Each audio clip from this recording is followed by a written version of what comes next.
What would you do if the creature the whole town called the monster was the only one who could save you from death? In 1989, deep in the misty Okanogan mountains, a young nurse named Claire Duvall vanished during a storm, escaping an abusive marriage, only to find herself plunged into an icy river. She should have died that night, but someone, or something, pulled her from the water, laid her gently on the rocks, and lit a fire to keep her warm. When she awoke, her savior was gone, hiding in the shadows, but he was still there. Not a monster, not a myth. A silent, towering creature who knew how to make fire, braid vines, and respect her fear. They spoke without words, just the soft tapping of stones between two worlds. While the town whispered rumors of a beast, Claire discovered something far more human than many men she'd known. As the forest burned under the greed of men, and one sheriff faced the truth about who the real monsters were, it was the so-called Bigfoot who saved lives in silence, then vanished into the smoke. Years later, Claire founded Whispering Pines, a sanctuary for healing, replanting, and remembering. Sometimes, when the wind moves through the trees, she still hears the gentle knocking, like a heartbeat from the wild, reminding us, not all who walk like men are human, and not all who are different are beasts. Where are you watching this from right now? How far can a story like this travel? From forest trails to your screen, from myth to memory. If this tale stirred something in you, we'd be honored if you liked this video, subscribed to our channel, and helped us build a community where Bigfoot is more than a legend. He's a symbol of quiet kindness, respect for nature, and the strength it takes to stay gentle in a brutal world. From the depths of the woods to wherever you are, thank you for listening. The rain came hard that night, like it had something to hide. Sheets of water blurred the mountain road, turned gravel to grease beneath the tires of Claire Duvall's old pickup, and made the edges of the woods disappear behind a curtain of black and silver. She hadn't meant to be out so late, not this deep in the backwoods, not alone. But the shift at the clinic ran long, and she didn't have it in her to argue with the silence waiting for her back home. The truck skidded on a bend, caught a rut, then slid sideways before it tumbled off the shoulder. There was no scream, only the crunch of metal and glass, the sick twist of gravity pulling her down into the ravine below. The riverbed caught the wreck like a cold, open hand. Water rushed in through the cracks, rising fast. Gasoline slicked the surface like a dark rainbow. Claire's breath hitched. Something sharp pierced her side. Her fingers were bleeding. The window was shattered. The door wouldn't budge. Then a noise. No, more a shift in presence. Something larger than thought, heavier than sound. A shadow passed in front of the cracked windshield. Not lightning, not storm. Something else. A figure bent low. Arms, massive, blurred, tore open the bent frame like it was tin. She felt herself lifted. Wet denim, bare skin, pulled free like a doll from a fire. She was laid out gently on a flat stone, just above the waterline. There were no words, just the rhythm of the river, and the way the rain softened against the figure's back as it shielded her from the downpour. It didn't linger. The sound of its retreat was a rustle through the brush, a heavy step disappearing before she could turn her head. When Claire came to, it was by firelight. Someone, something, had stacked wet branches into a cone and coaxed a small, defiant flame from them. Smoke wound up in tight, pale strands. Her ankle was wrapped in something stiff, half of her own rain poncho, torn and tied with care. A gourd lay nearby, still warm to the touch, filled with water that tasted like riverstone and pine. The fire popped. Her breath trembled. All around her, silence, but not empty. Watchful, Claire sat up slowly, teeth clenched against the throb in her ankle. She touched her ribs, bruised. Left side, shallow cuts on her arm. Nothing felt broken. Her hair was matted to her neck, caked in dried blood and mud. She reached into her coat pocket and pulled out a soaked first aid pouch. Just a few sugar packets, a small towel. Bandage tape wrapped around itself like a promise. The towel was nearly useless now, but she pressed it to her ribs anyway. The rain had let up. A thin mist hung over the rocks, and the stream beside her had returned to its calmer whisper. Then it came, the faintest tapping sound. Not sharp, not urgent. A hollow rhythm, like wood meeting stone. Once, pause. Then again, a call, maybe, or a simple message. "I'm still here." She didn't answer. Not yet. Her throat ached. Her hands shook. But the message was enough. It meant she hadn't been hallucinating. She hadn't been left to die. Sleep took her in broken waves. The last thing she remembered was the sound of footsteps retreating and the smell of smoke blending with pine. When the sky began to shift from coal to blue, Claire opened her eyes to find the fire reduced to ash and the water gourd replaced with another. Still warm. The bandage on her ankle had been adjusted, tighter, cleaner. Someone had been there during the night. Someone strong, someone who knew how to move without being seen. She pushed herself up, slowly, limping toward the edge of the glade. Her boots squelched in the damp moss. Mud clung to her legs. She looked back once at the stone she'd slept on, then at the path leading up into the thicker brush. No trail, just a suggestion of direction. The air was full of pine and something older. That morning, Claire followed the sound of the creek upstream, hoping it would lead her back to a road, or a signal, or anything familiar. But every step forward deepened her certainty that she wasn't meant to go back yet. Something in her had shifted. Not fear, exactly. A curiosity, a kind of gravity. She paused beside a tree. Mud had been disturbed there, not just by her boots. Someone else had passed through, deliberately dragging something behind them to blur the prints. Not human prints.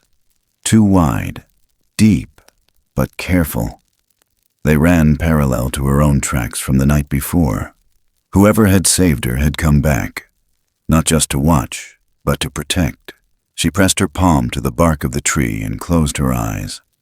Somewhere deeper in the woods, branches snapped softly. Not close, not threatening, just enough to let her know, you're not alone.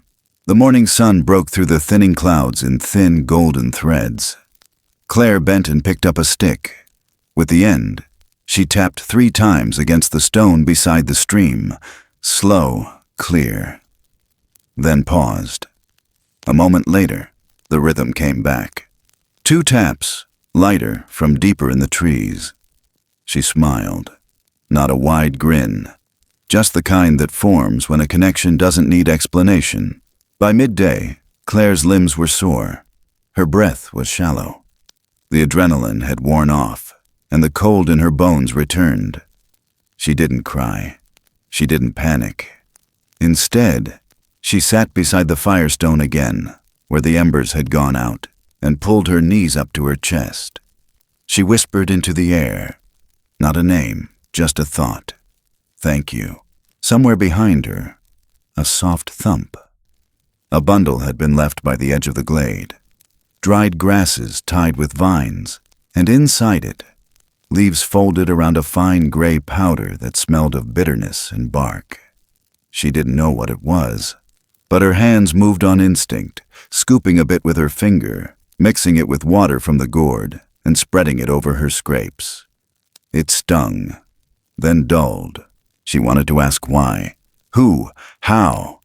But the forest didn't answer in words.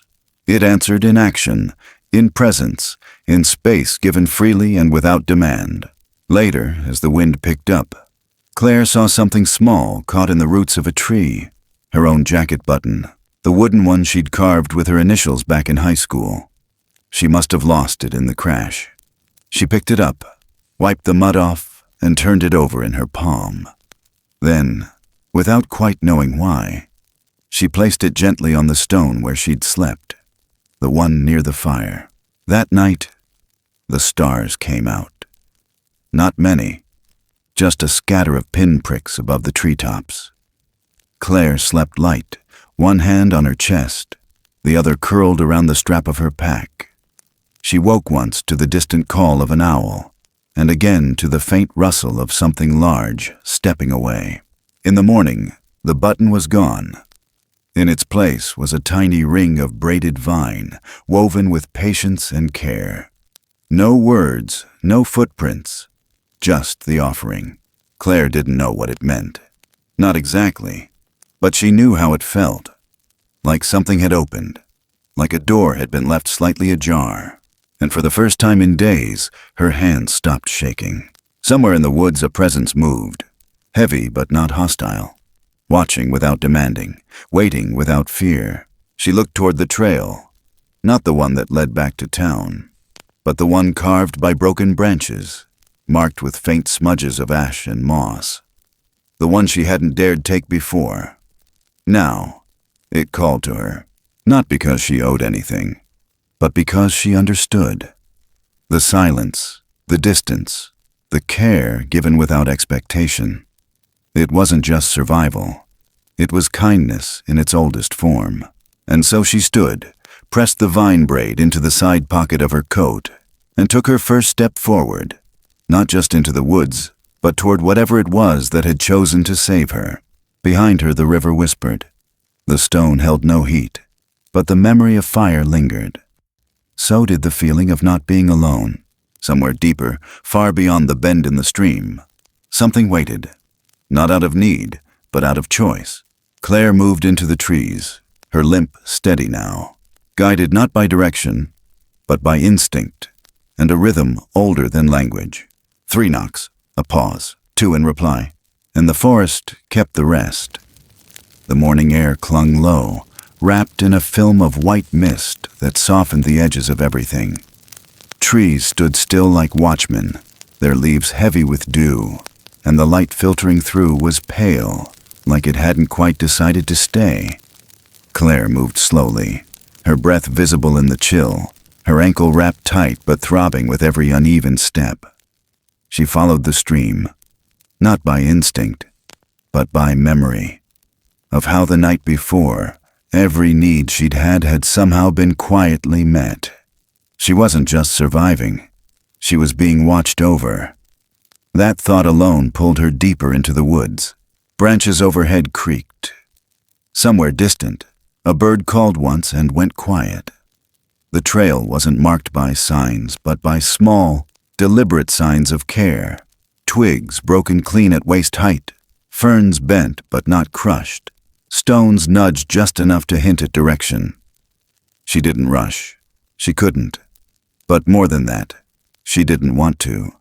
Something about the rhythm of this place demanded presence, demanded stillness between each footfall. She limped forward until the trees opened up to a low, moss-covered bluff. The stone stretched out like a shallow roof over an earthen wall. Ribbons of old lichen draped the mouth of a dry shelter, its shape half swallowed by time. She stopped just outside and let the silence settle around her. No wind, no footsteps, but inside, there was life.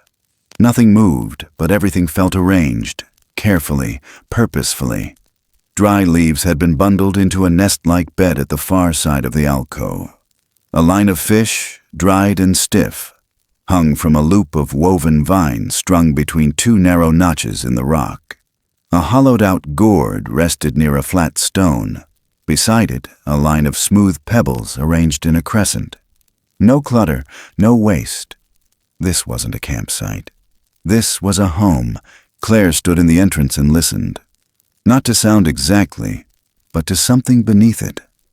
The hush here was different. It had weight. Like the trees had agreed to keep her company, but only if she agreed to be quiet. She eased down to sit just outside the cave mouth, her back resting against the bluff wall. Her leg trembled. She was shivering. A warmth rose in her throat that she didn't expect. It wasn't fear. It was gratitude. But it came heavy, pressed down on her chest like the memory of someone's kindness too big to carry. Her head throbbed. Her hands were raw. Her ankle flared like fire licking under skin. She closed her eyes. When she woke, hours had passed. The fire pit just inside the shelter had been stirred. Ash glowed faint red. Her water gourd had been swapped out again. Still warm, still full. The breeze carried a faint scent of pine smoke and something bitter, like crushed bark or green roots. She sat up slowly and caught herself looking around for a face. There was none. Only that ever-present feeling that someone had come and gone, just beyond her reach. She didn't try to call out. She didn't even whisper. Instead, she leaned toward the smooth cave wall and picked up a flat stone from the ground, tapping once, then again. A steady rhythm. It wasn't loud, just enough to exist. A pause. Then, from the woods beyond, faint and distant, the rhythm returned. 2 beats. Quieter than before, like someone tapping the trunk of a tree with their knuckles. Not an answer exactly. More like acknowledgement. Like saying, "I heard you. I'm near." She smiled without realizing. By evening, her fever had climbed. She hadn't eaten since the night before. The bruises on her side felt deeper now, and her skin flushed with heat. She pressed her hand to her forehead and leaned back against the wall, breathing shallow, trying not to panic. The air pressed in. Light faded. Her vision blurred, and then she smelled it.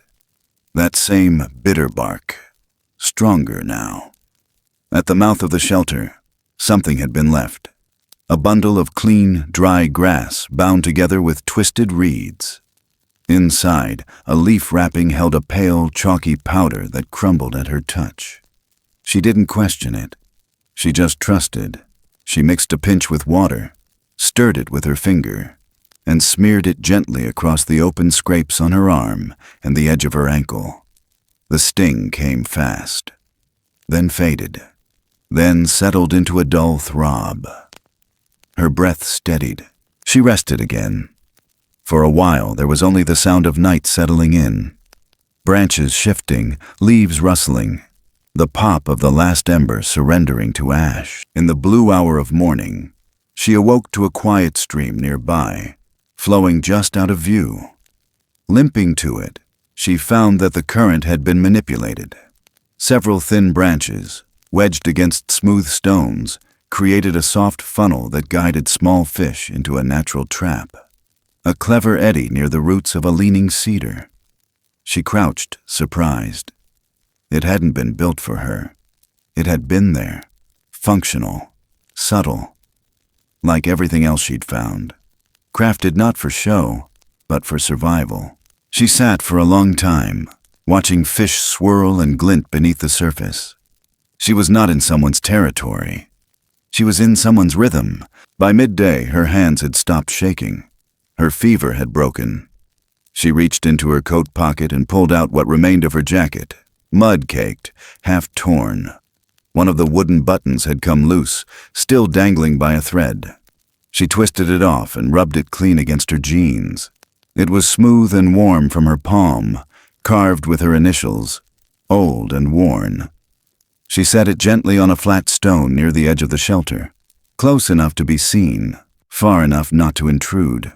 A gesture, a message without language. "Thank you. I see what you've done." She didn't wait for a reply. Instead, she moved back into the shelter and wrapped herself in the driest part of her coat, letting the sounds of the forest fold around her. By evening, she stepped outside again, drawn by some quiet instinct. Her button was gone.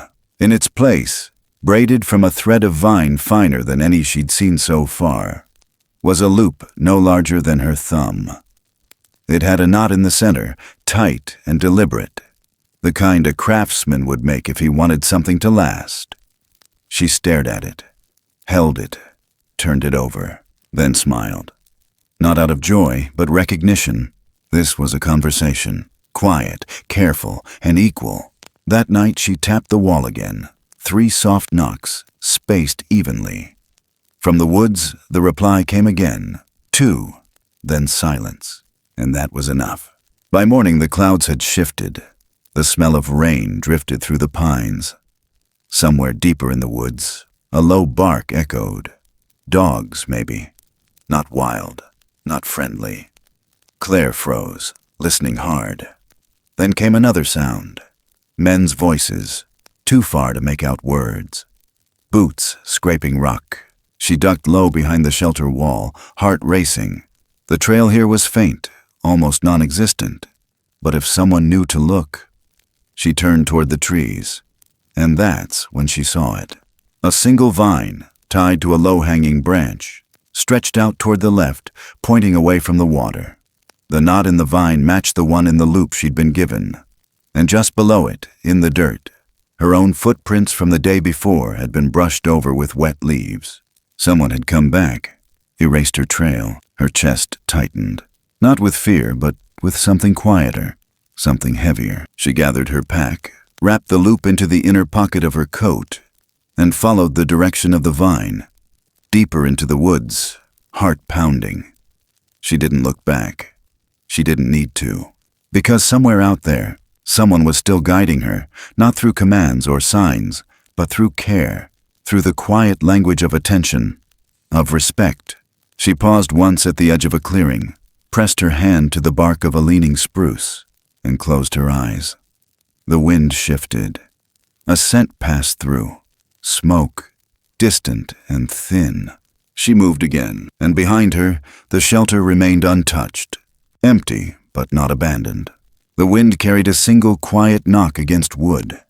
She didn't turn. She just smiled. Because in that sound, she understood.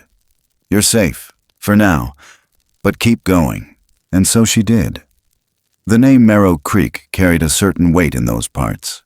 Nothing flashy, just the sound of something old and settled, like the land had long ago decided not to change anymore. Its gas station was also the post office. The diner served breakfast all day, and folks didn't need to lock their doors, not because nothing bad ever happened, but because everyone knew who belonged where.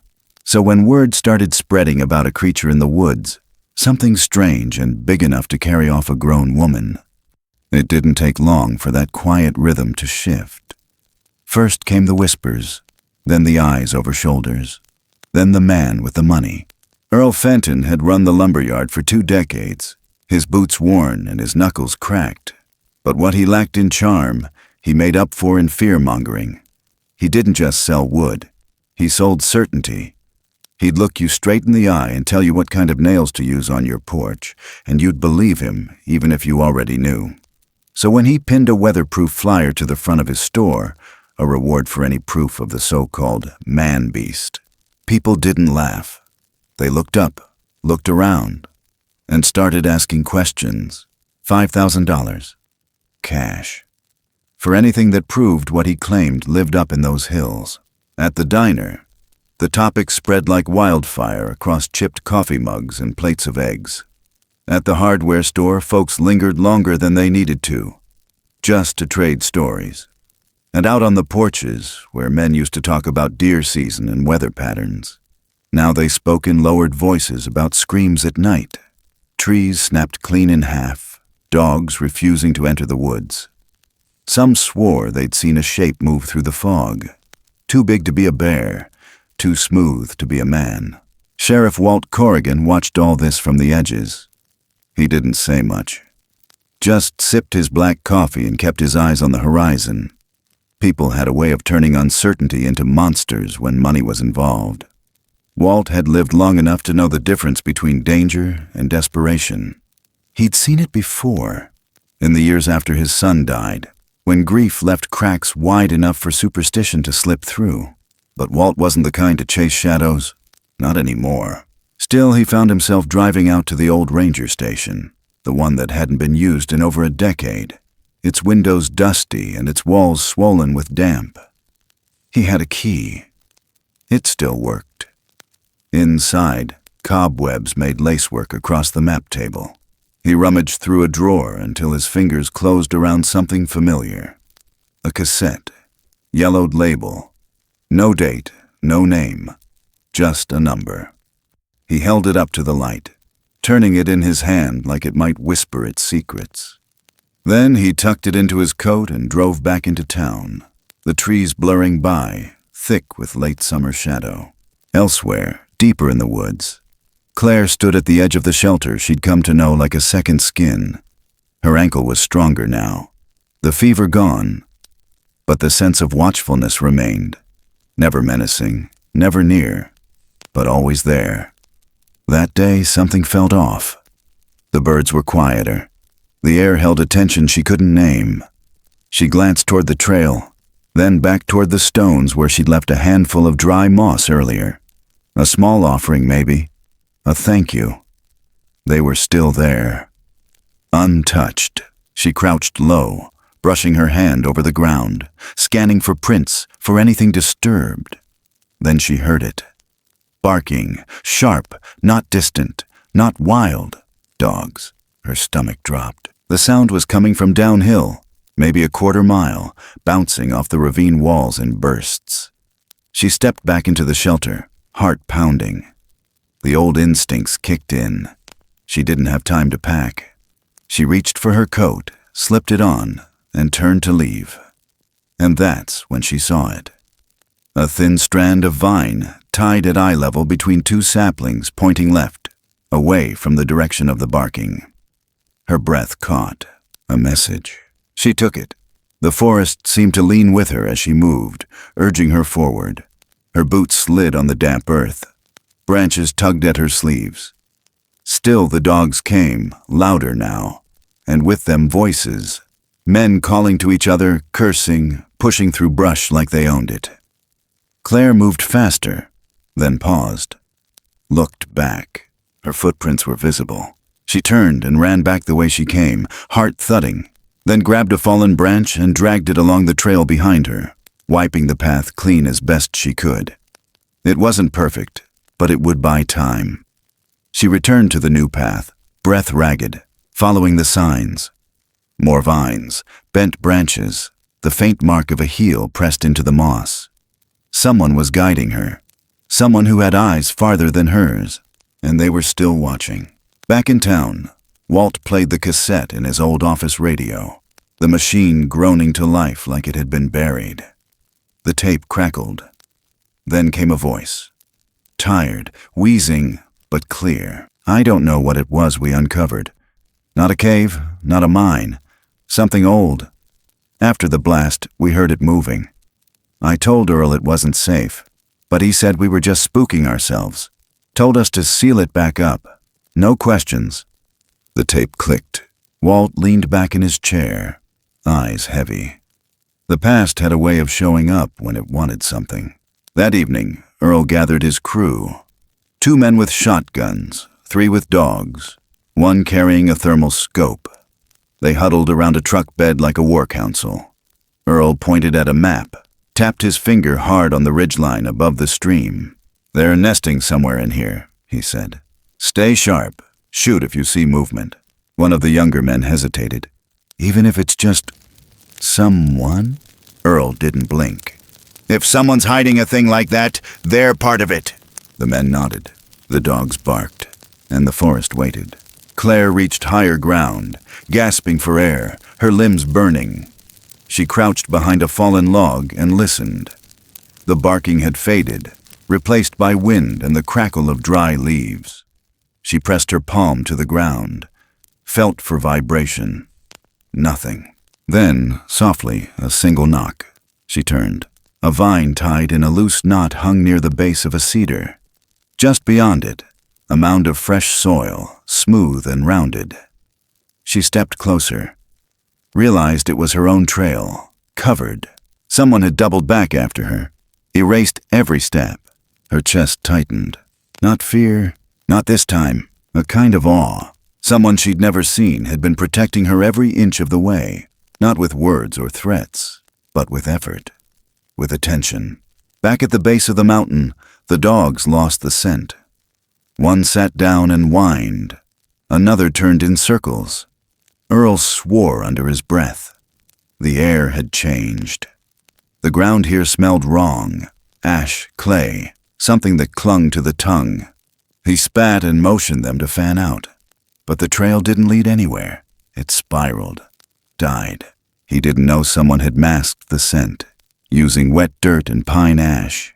He didn't know someone had watched him the whole time, standing motionless behind the tree line, waiting for the wind to shift. Back at the diner, the radio played softly behind the counter. Folks listened. Some shook their heads. Some said nothing. But everyone heard it. Walt's tape. The voice from the past. The part about Earl.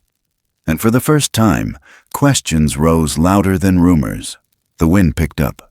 The sky held its breath. Claire crouched beneath the boughs of a hemlock, clutching the vine ring in her coat pocket. She closed her eyes and leaned her head against the bark. Her heartbeat slowed. Somewhere nearby, the world was shifting. Not all at once, but enough to know that silence wasn't empty. It was waiting. The fire hadn't started yet. The damage hadn't come, but something had cracked open, and the woods would remember. The air thinned as Claire climbed higher, the light stretching long across the treetops, soft and gold like a memory. The forest was quieter up here, as if the wind itself had decided to step carefully. The stream that had once guided her now narrowed into a trickle between stones, barely enough to wet her boots. The path, if it could still be called that, grew steeper, lined with moss-covered logs and low shrubs that snagged her coat as she moved. But she kept going, not because she knew where she was headed, but because someone wanted her to find it. She followed the clues not with logic, but with trust. Small things, branches bent but not broken, bark etched with subtle finger-width marks, stones stacked in a way only hands could arrange. It didn't feel like she was trespassing. It felt like she was being allowed. Late that afternoon, the woods opened into a narrow valley tucked between two ridges. Trees grew in layers here, canopy above canopy, and the sunlight filtered down in shifting patches that danced on the leaf-littered ground. A stream curved along the far edge, its banks low and cool, its water slower, deeper. Claire stood at the edge of it all, breath caught in her throat. The place felt hidden, not because it had been forgotten, but because someone had chosen to keep it secret. She stepped forward, boots crunching softly against the earth. There were signs of life here. Not human life, not recent, but deliberate.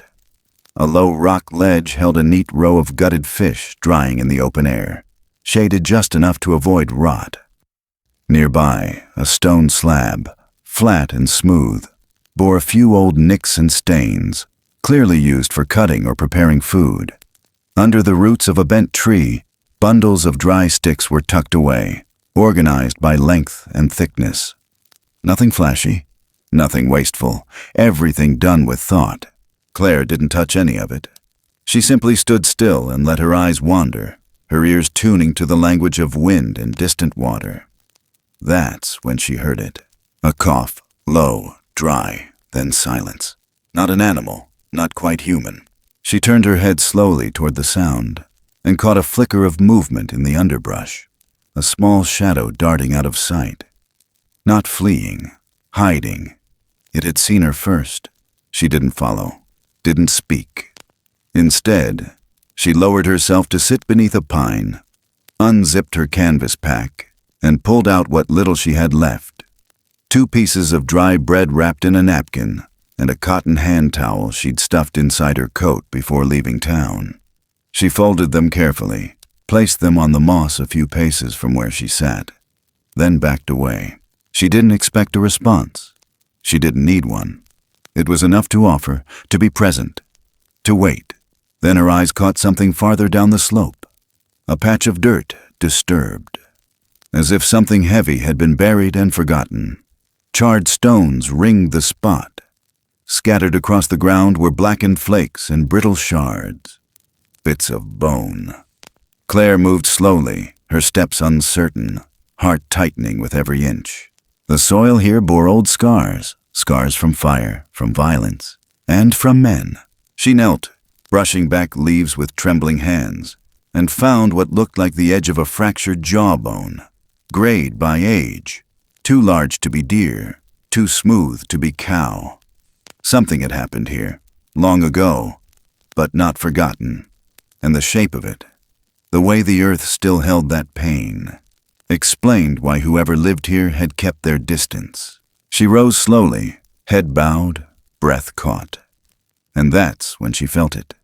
The presence behind her. Not touching, just there, watching. She turned. A tall figure stood at the crest of the slope, framed by fading light, broad-shouldered, still, silent. Its features obscured by shadow, its head tilted slightly, as if measuring her, not with suspicion, but with caution, like it had seen her kneel, seen her pause, seen her not run. They didn't move toward each other. They didn't speak. They simply stood, the space between them alive with things unspoken. Then, as if hearing something she couldn't, the figure shifted its weight and raised a large hand in the same gesture she'd seen once before. A slow, deliberate movement that said go, not out of rejection, out of warning. Claire nodded. She backed away. The figure didn't vanish. It waited, guarded, until she turned and began retracing her steps. The air grew heavier as she climbed out of the valley, like the forest was trying to hold on to the heat of the day. The sky grayed. Thunder echoed from far off. Not close, not yet, but coming. She stopped once near the stream and looked back. No movement, but something caught her eye near the base of a tree. A line scratched into stone. Charcoal, fresh. A simple shape, a curved path that split into two forks, one left, one right. Claire stared at it. The left path was marked with a series of small dots. The right, a faint cross. She traced the left line with her finger, then looked up toward the direction it led. The stream. Toward safety. Toward what she'd already known. But the right. That was toward the shelter, toward the valley. And now, toward the truth she hadn't asked for. She stood between them for a long time. Then, gently she placed a stone over the left path, marking it as seen, and took the first step toward the right. The ground softened beneath her boots. The light began to fade. The forest changed as she walked, growing quieter again, not with fear, but with reverence, like it understood what had been exchanged in that valley, like it knew the decision hadn't been made lightly. She didn't look for more signs. She didn't need them. She carried them now. She reached the familiar shelter just before the first drops of rain began to fall. Inside, the fire pit was cold, the leaves undisturbed. She pulled her coat tighter and crouched near the stone, breathing in the scent of old smoke and moss. Her fingers brushed the edge of a vine loop, one she hadn't left there, tighter woven than before. Left where she'd sleep. A message. She pressed it to her chest. Outside, the wind shifted. Trees creaked softly. Then, a sound she couldn't place. Far off, but growing. The scent of wet dog, metal, men. She moved quickly to the edge of the clearing, eyes scanning the woods. Nothing yet. But something was coming. Not just rain, not just nightfall. Danger. She turned to the shelter one last time, laid her hand on the cool stone, and stepped away. The path ahead wasn't clear, but she wasn't lost anymore. She knew now there were others, and some things, once buried, never stay gone. The frost came before the sun, dusting the dead grass with a white breath that shimmered in the low light like ash that had forgotten it was once fire. Walt Corrigan pulled his coat tighter as he stepped out of his truck, breath thick in the air, boots crunching over frozen ground. The eastern ridge rose ahead of him, bare and still, lined with pine and blackened oak, where old fires had licked but not consumed. The cassette tape had led him here, not with directions, just memory. The man's voice from that grainy recording had lingered all night in Walt's head, circling back to a name he hadn't said out loud in years. The ridge was quieter than it should have been. No birds, no distant chainsaws, just wind moving slow through dry needles, carrying the weight of a place that had seen too much. He climbed carefully, hand grazing trunks as he went, and every once in a while, He stopped. Not to rest, to listen. He reached a plateau marked by old mining debris, the remnants of a path long overtaken by saplings. And then he saw it. Tucked between two leaning trees, a stake in the ground wrapped in vine, the same way he'd once taught his boy to mark trails during their weekend hikes. The memory hit hard. His son's laugh echoing through these same woods. The way he'd always tie the vines in double knots, a trick to tell his path from anyone else's. Walt knelt beside it and let his gloved fingers trace the knot. Tight, familiar. It didn't make sense. Not yet. But it stirred something deeper than logic. He stood, eyes narrowing at the tree line. Then came the sound. Brush shifting, not far. Then a voice. Human. Angry. "Get him!" Walt turned. Too late. A body hit him from behind, knocking the wind out of his chest. He hit the frozen earth hard, the sky spinning above him. Hands grabbed at his arms, boots kicking at his ribs, a weight pinning him down. His head slammed against a rock. White flashed behind his eyes. The world shrank to sound, growling, barking, laughter twisted by adrenaline. Then a change. Heavy footfalls, fast, thudding closer. The attackers cursed, pulling back. Something crashed through the undergrowth like a freight train, and then Walt was airborne, lifted and dragged by unseen arms, his jacket tearing, the cold biting at his skin. Trees blurred past. His limbs flailed, then went limp. Everything went black. When he opened his eyes again, it was firelight. Dim, flickering against rock. His shoulder ached, ribs bruised deep. He lay wrapped in his own coat, someone having pulled it tight around him. The same shelter, the same smell of smoke and pine and wet earth. A tin cup rested near his hand. Still warm, he turned his head slowly. No one was there, not visibly, but he felt them. Somewhere in the dark. He didn't speak, didn't try. Instead, he reached up and touched the side of his face, where blood had dried in a thin crust beneath his ear. Then he sat up, groaning low. Every movement a reminder that age didn't forgive falls. Near the fire pit lay something new, a folded wool blanket. Not his, not from town. Handmade, thick, the stitching uneven but precise. He reached for it, then paused. A noise outside. Not footsteps, not animal. A presence. He stayed still. Then it moved away, not retreating, giving space. By morning, the light was thin and silver. Claire arrived just after sunup, her eyes red from lack of sleep, her hands chapped and raw. She saw Walt's silhouette near the bluff and didn't call out, just walked until she stood beside him, breath heavy in the cold. "They have orders," Walt said without turning. "Official now. Earl's pulled in county boys. It's not just hunting anymore." Claire didn't answer. She didn't need to. Her eyes told him she already knew. "I heard the tape," she said quietly. Walt nodded once. It was never just about what they found. It was what they tried to bury. He turned then, pulling something from his coat pocket. A small compass, scratched, clouded over. The kind they sold in camping kits at the gas station, but older, more personal. "I carried this the day my boy died," he said, holding it out. "He was 11. Shot himself clean through the chest. We said it was a hunting accident, but we both know those woods were different. That place was wrong."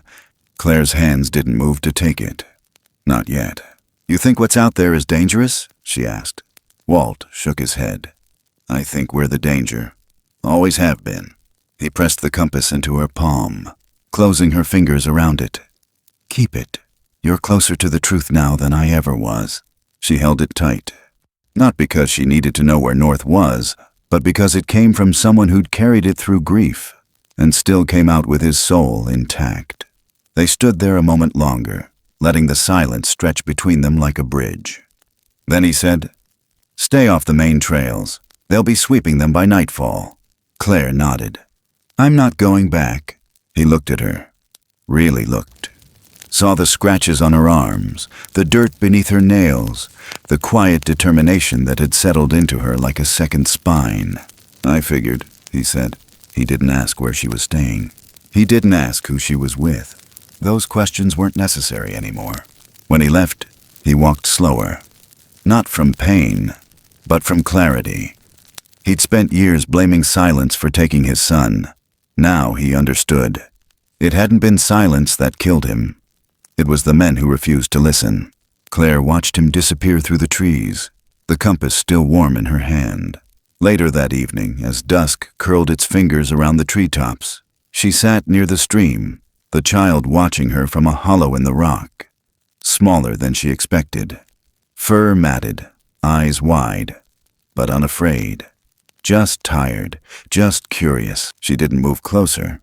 She just placed a cloth bundle of food beside her, unwrapped it slowly, and slid it toward the stone between them.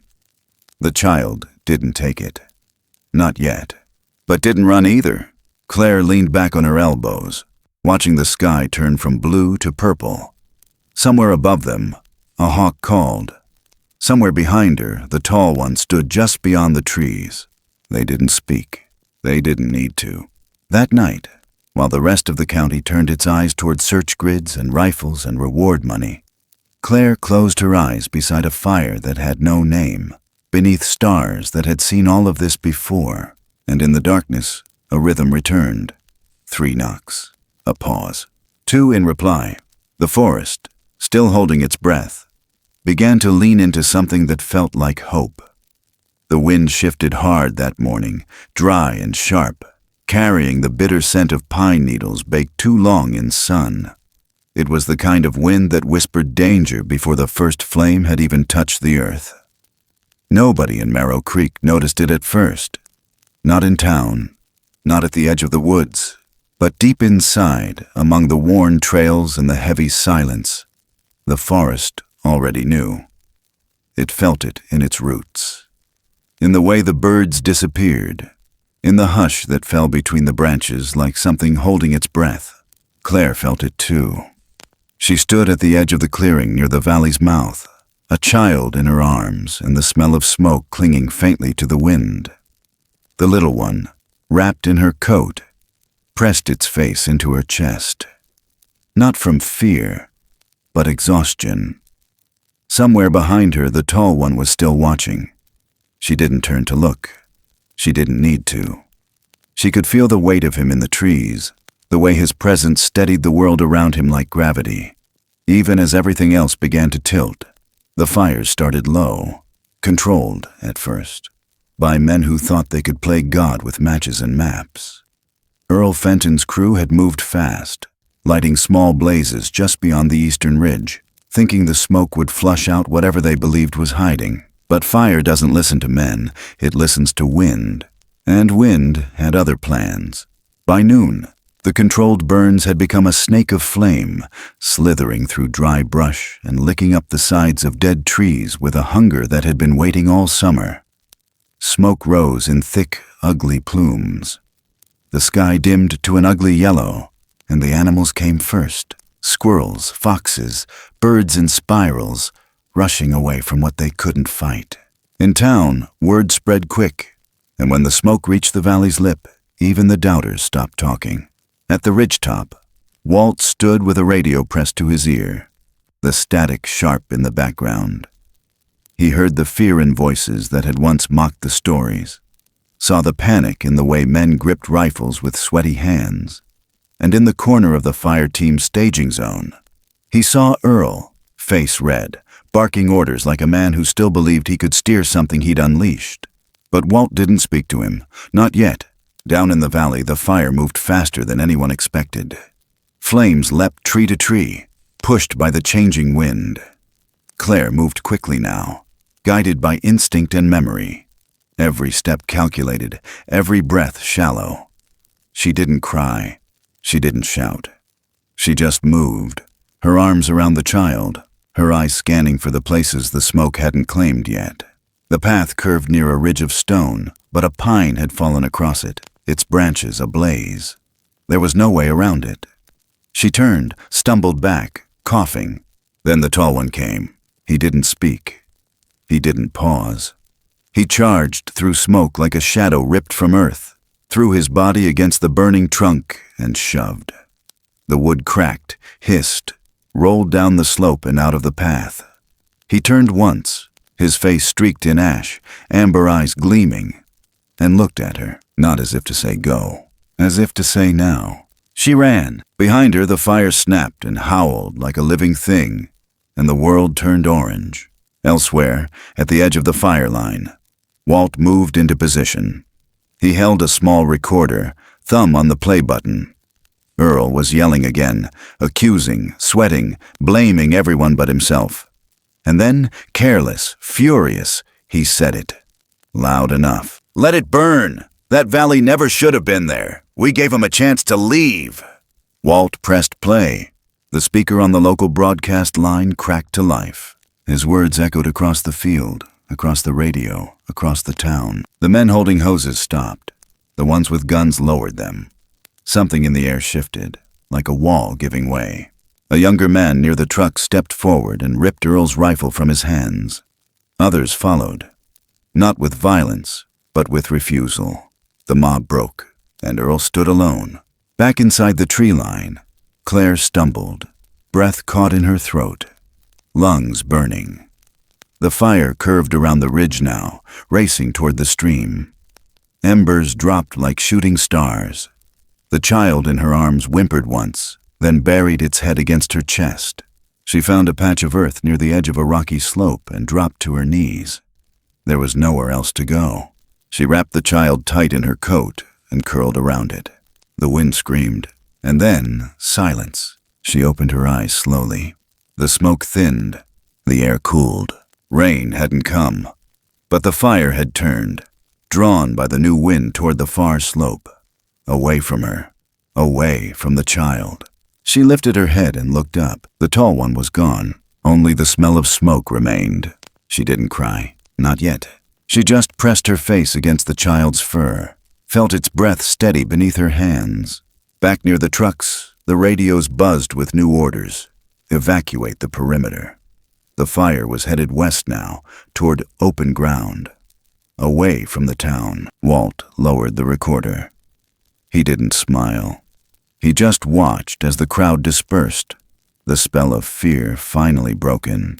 Later, when he walked back through the trees, the wind quieter now, he found Claire sitting by the stream with the child curled in her lap. Her face was streaked with soot. Her hands were blistered. But she was alive.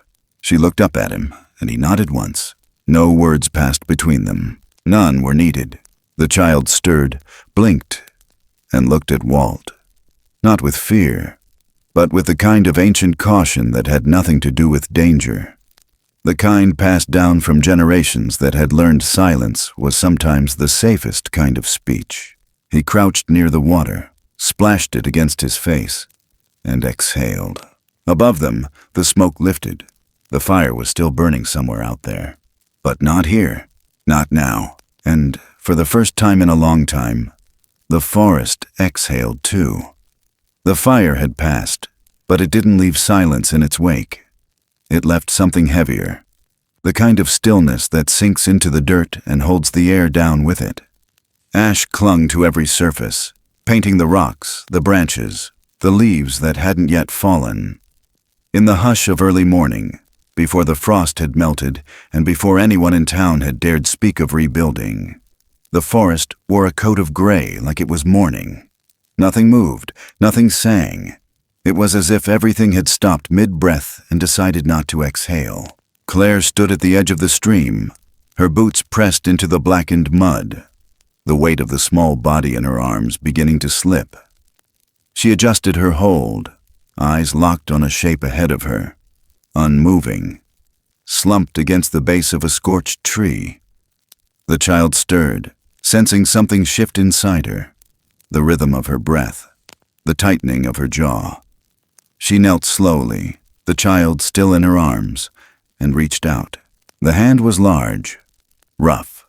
The fingers curled just slightly, as if they'd been holding something invisible in those final seconds. Ash dusted the back of the knuckles. The nails were cracked. Claire touched them gently, then pressed her forehead against the hand and closed her eyes. The cold bit her skin, but she didn't move. She stayed like that a long time. He was gone, the one who had carried her from the river, the one who had watched from the dark, who had erased her footprints, tied vines to mark her path, pulled fire from wet wood, knelt without speaking, bled without asking. He had never told her his name, and she had never needed to know it to feel the gravity of what he had been. She reached into the small pack she'd worn slung across her chest and pulled out the old brown cloth, the one she'd found folded in the hidden valley, long before she understood who had once lived there. It was coarse, hand-stitched, worn at the corners. She unfolded it and draped it over his hand. It wasn't a burial, not even a proper covering, but it was the only thing she had left to give. She sat beside him, the child curled against her side, and waited. Not for rescue, not for help, just for time to pass, for the earth to register what it had taken. Eventually, from the smoke-hushed trees, others emerged.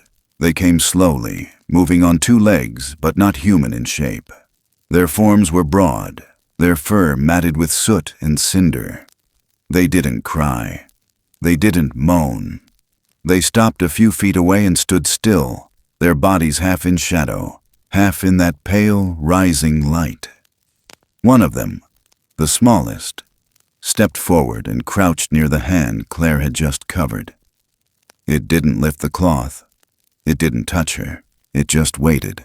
And when she rose, legs stiff, breath caught in her throat, it finally looked up at her. No anger, no suspicion, just something ancient in its eyes. The kind of sorrow that doesn't make a sound because it's lived too long to bother. Claire stepped back, her arms still around the child. She didn't know if she was supposed to speak. So she didn't. She just let them pass. They moved as one, lifting the body gently with the kind of reverence that no words could match. No one gave orders. No one led. And when they disappeared into the trees, they left no trail behind. Nothing but a single mark in the ash. A circle of vine laid beside the cloth she had used, and a small bundle of sticks, perfectly aligned like a spine. She knelt again and laid something beside it. The compass, the one Walt had given her, the one his son had once held. The needle didn't spin. It pointed, as always, toward north. But she knew now that it wasn't the forest that needed direction. It was the people who kept trying to own it.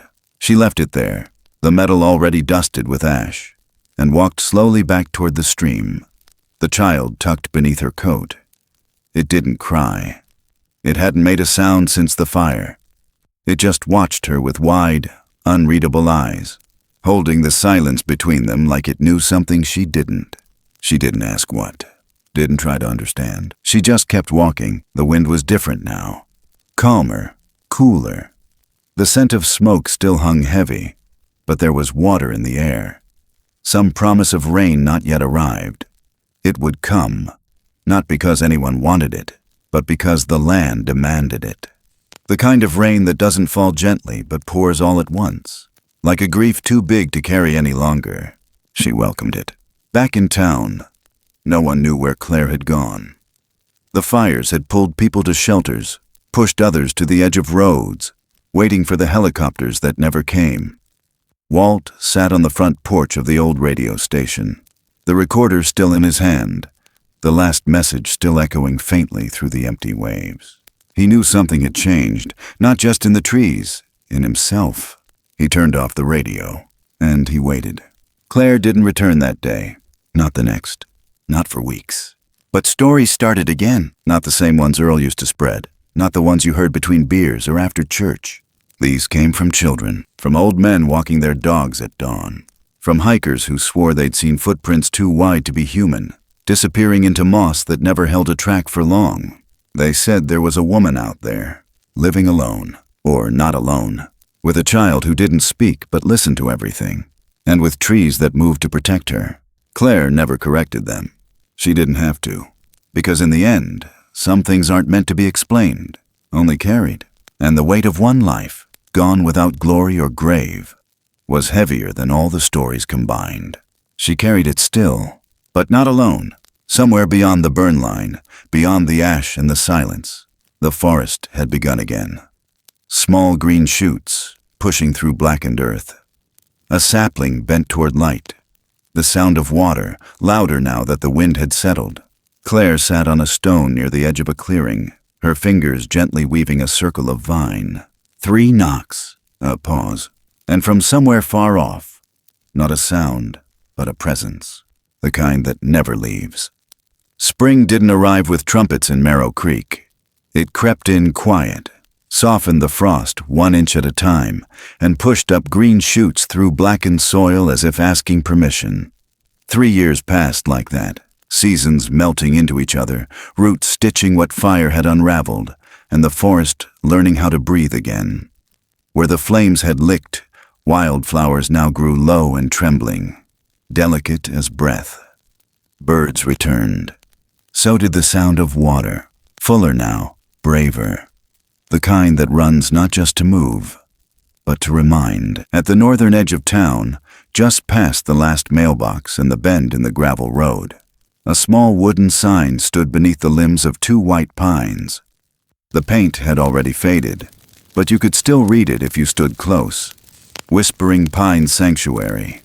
No fences, no cameras, just a clearing, a few garden beds, and a half circle of benches facing an old fire pit that hadn't seen flame since the night the valley burned. Claire didn't run the place like a clinic. She wasn't interested in building walls around what had been sacred. She let the trees decide where the path should turn. Let the deer walk straight through the garden rows if they wanted. On Wednesdays, kids from the school came to plant cedar saplings and learn how to wrap soft gauze around broken wings. On Sundays, the older ones carried buckets of water to a quiet grove where foxes sometimes waited. Not to be seen, just to watch. No one asked what Claire had been through. They asked what the forest needed now. And she told them, gently, 1 lesson at a time. Walt had passed on the 2nd spring, peacefully, quietly, the way a man goes when his body is tired but his mind is settled. His old radio sat on the windowsill of the cabin now, sun-bleached and dusty, its static long gone. She didn't turn it on. She just left it there, like a memory that knew when to hush. His compass, though, she'd found again one morning, resting on the stone where she used to boil water. The needle still pointed true. She didn't know who had placed it there. Only that someone had returned it, clean, still warm from a hand that knew its shape. In town, stories shifted. Nobody spoke of monsters anymore. Only of the fire, of the quiet after, of the woman who never fully came back, but who somehow made something bloom from what had been scorched. Children drew pictures of trees with arms, of footprints beside human ones, of great tall shadows keeping watch in the night. Adults smiled, not in mockery, but in understanding. They remembered now, and memory, properly tended, becomes its own kind of healing. On the 3rd spring, Claire started walking the perimeter again, just as she used to. Not every day, only when the air felt heavier than usual, or when a certain kind of silence pressed against her chest and wouldn't let go. She walked with no purpose but presence, her boots careful not to crush the new moss, her fingers brushing bark as if greeting old friends. That afternoon, the wind moved differently, less like weather, more like breath. She paused near the cedar grove and tilted her head. There it was again, faint, gentle, a knock. She didn't move, then another. Just once, like the soft tap of knuckles against a door that no longer needed hinges. She smiled, stepped forward, and answered with her palm against the trunk of a young hemlock. The sound it made wasn't loud, but it carried. A bird lifted from a nearby branch. The forest, once again, was listening. Back in town, the children hung fabric strips along the fence by the old ranger station. May Corrigan, Walt's niece, taught them how to fold the cloths, how to tie them loose enough that the wind could carry their wishes through. Each one bore a simple mark. Dots, spirals, loops. No names, Just stories, pressed into cotton by small hands and hung in quiet rows like prayers no one needed to speak out loud. Some adults joined them. Not many, but enough. Each cloth meant something different, but they all said the same thing. We remember. We will care. We owe you this. At sunset, Claire sat on the porch of her cabin. The child, no longer small, curled beside her, knees drawn up, silent as ever. They watched the sky together. No words, no lessons. Just the ease of two beings who no longer had to translate themselves into something smaller. A breeze carried through the trees. The child lifted its head, amber eyes reflecting the last gold of daylight, and looked toward the woods. Claire followed the gaze. There, near the edge of the tree line, something had changed. A stone, one she hadn't placed, bore a fresh charcoal mark. A curved line, a dot at the end, a trail, a message. She didn't get up. Not yet. She just let it settle into her, because she knew what it meant. The path wasn't over, only different.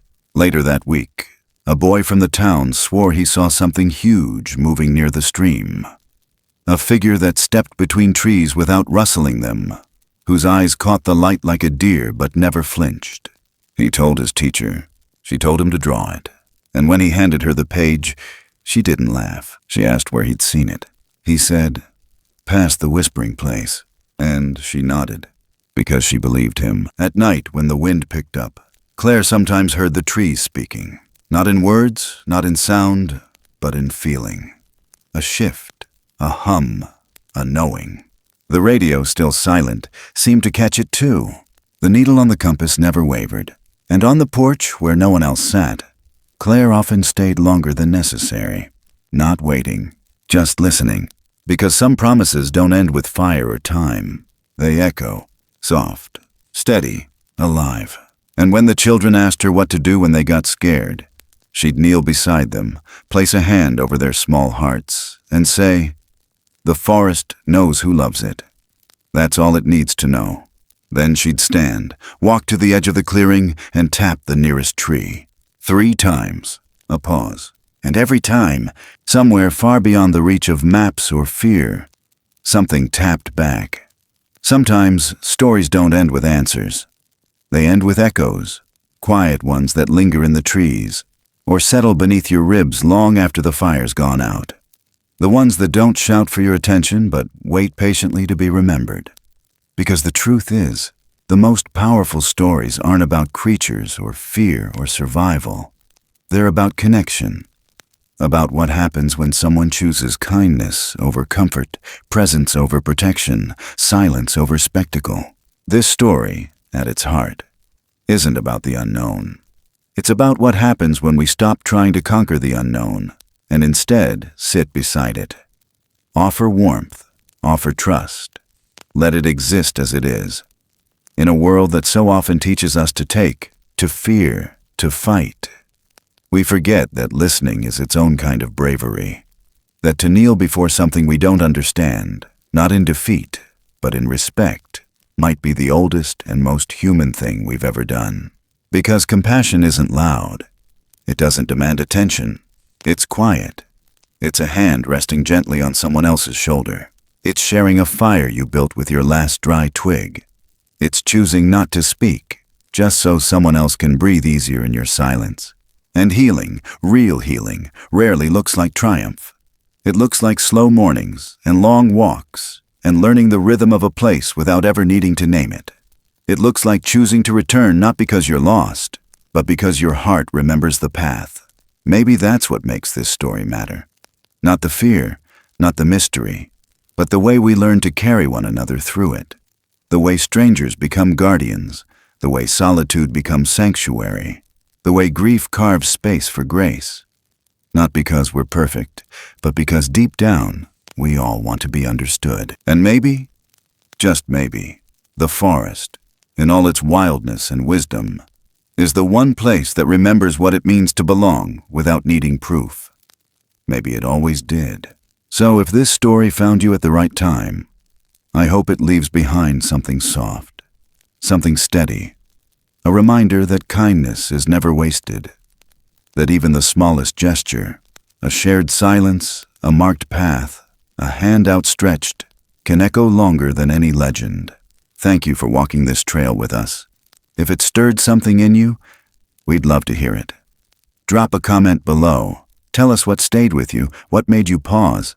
And if you want to be part of more stories like this, don't forget to subscribe and follow the channel. Because in a world that forgets too fast, sometimes we just need a place to remember together.